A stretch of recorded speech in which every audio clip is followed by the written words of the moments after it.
everything was looking great. He was super healthy, nothing seemed wrong, and he was a super active baby when he was in the womb. And that night he just went quiet.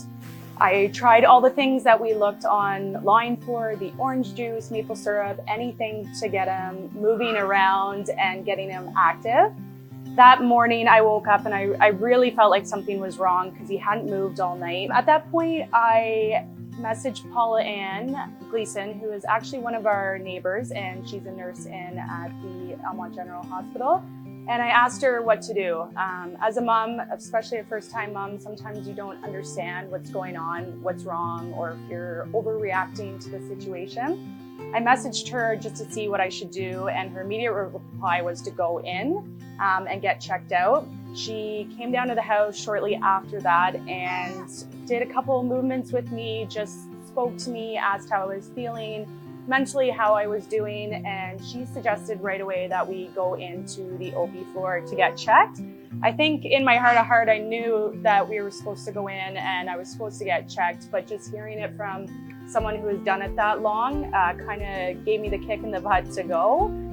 So right away we went in, and on our way in, I thought I better call and let them know that I'm on my way, that I'm going to be coming in. And I had looked at my phone, and Paula Ann had sent me a text saying, I've already called them. They know that you're coming in. They know everything that's going on. Just go walk right up.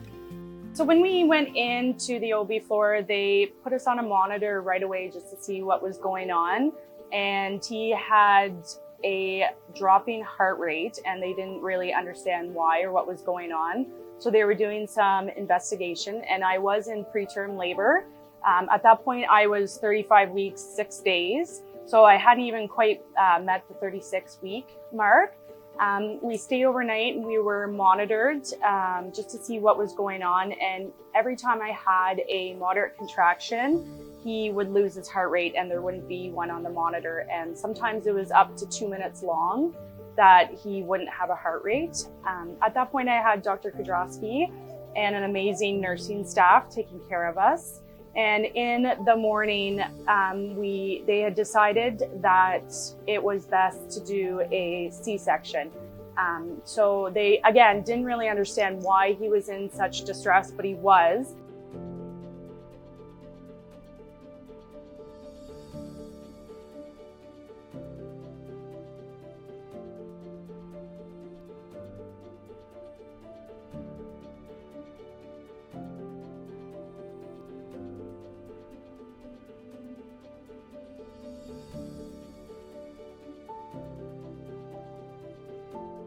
We had Dr. Fortune and Dr. Matei in the morning, and I had an amazing, amazing nursing staff.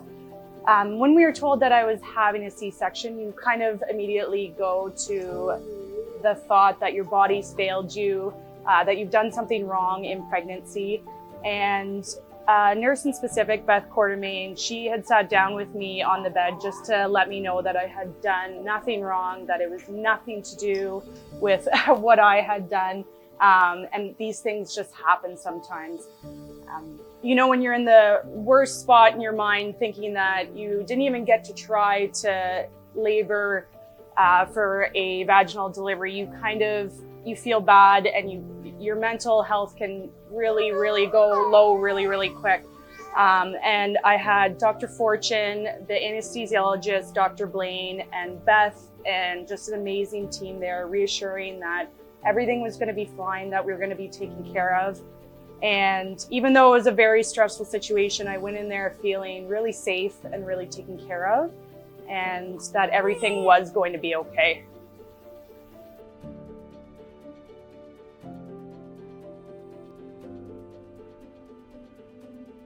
So when we went in for the C-section, it's obviously a very scary environment. I've never had surgery before or anything like that happen.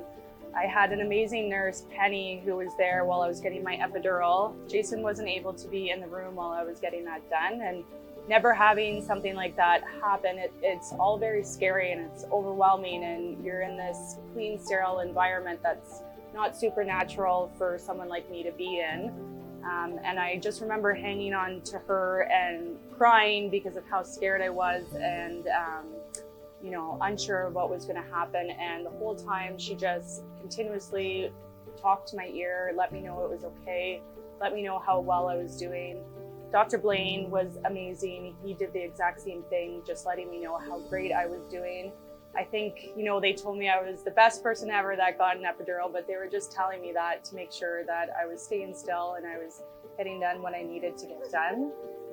So when we went in there, I had Dr. Fortune and Dr. Matei, and again, like I said, Beth Quartermain as our nurse, and they were all fantastic. And he came out very healthy. He came out crying, and everything went amazing. Thanks to the doctors and everyone in there. Jason was able to leave with him. And he actually peed on both of the doctors when he came out, so that was a really good sign. There we go. Okay. Are you getting tired? Here, squeakers. Yes. There you go. So post-cesarean, it was very scary. I had my first baby. I didn't know what it was like to even take care of a baby. We weren't even really prepared because he came right at the 36-week mark. Thankfully, we had this amazing nursing staff that helped us and instructed us just on the basic and simple things that we needed to do to take care of this baby. Not being able to move with a huge incision was also very difficult to me.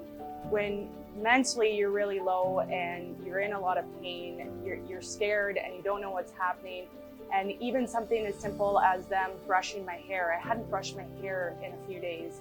And them doing that little thing just to make me feel like a human being and a person post-birth just meant the absolute world to me.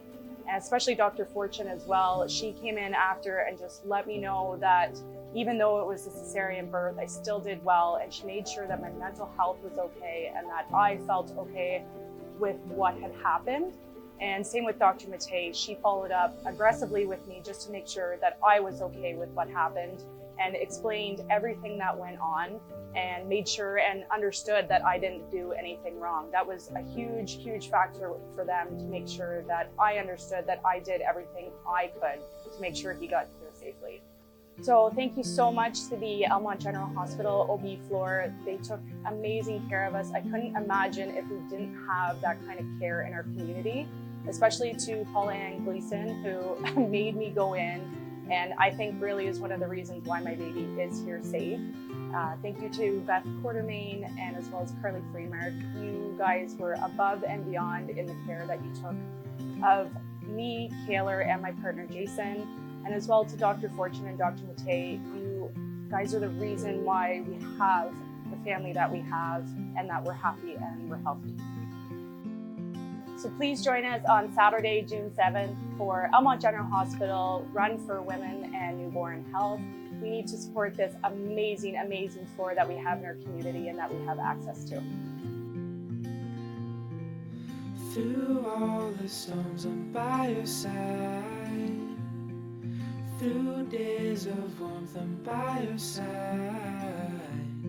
Like the stars and the moon in the nighttime sky.